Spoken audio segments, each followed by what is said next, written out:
Nu, jie galėjo pamatyti daugybę skirtingų dalykų, žiūrint, kas jiems įdomu. Jeigu jie norėjo pamatyti uniformą, tai praktiškai labai daugelio pavyzdžių jie galėjo čia pamatyti su visais elementais. Ar ne, netgi su žuvim kabančiom kaip atsarga prie kuprinės.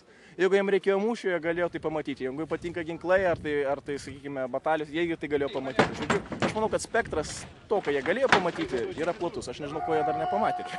Kol kas, be abejo, mes tengiamės iš tikrųjų, kas yra mums neįprasta, tapti šiek tiek aktoriais, ar ne, nuo tos istorijos priartėti ir tai visą perfiltruoti šiek tiek ir per kitus rėmus, ar ne, tai yra pavaizduoti, kažkaip įsijausti tą vaidmenį šiek tiek giliau. Ne batalijų, bet jūs įsivaizduokit, kad čia vyksta civilis gyvenimas ir staiga kažkokie tie alkani prancūzai išsiverčia, pradeda viską ieškoti, žodžiu, moteris tai iš viso kenčia, gėrimai, atsargos ir taip toliau, žodžiu, siaubas, čia turėjo būti, jeigu realiai įvyktų tokia armija, tai čia tie rusai buvo tikrai išgelbėtojai. Jeigu, aš čia nieko tokio nepasakysiu, blogo ar ne, Napoleonas buvo viltis, bet kada jis grįžinėjo, iš tikrųjų nusiaubė Lietuvos teritoriją. Va.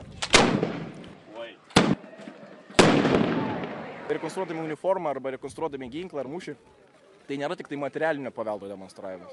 Jeigu mes norime įsijausti tinkamai vaidmenį, mes turime perskaityti pakankamai daug knygų, įsigilinti į šitą reikalą. Ir iš tikrųjų tada jau sakyti, gal aš man pabandysiu, gal pavyks. Va. Tai iš tikrųjų tai nėra žaidimas istorijos, bet tai yra istorijos gaivinimas savotiškas, nes viena yra akademinė istorija, kurią mes skaitome. Kita istorija taip, mes tą akademinę istoriją irgi skaitome, be jos niekaip. Bet kada visą tai pajunti ant savęs, tai po pirmo tokio karto žodis žaidimas jau nebetrodo toks tinkamas. Razgrabim! Pagal profesijas, ar ne? Šiaip gyvenime, ar ne, kas jie? Jūs patikėsit, bet labai skirtingi, ar ne? Nuo kompiuterių technikų, politikų, sakykime, ten muziejų darbuotojų, istorikų ir taip toliau. Taip, kad spektras yra labai platus ir sakau, nepriklauso nuo to, kas tu esi. Svarbiausia, kad to įdomu.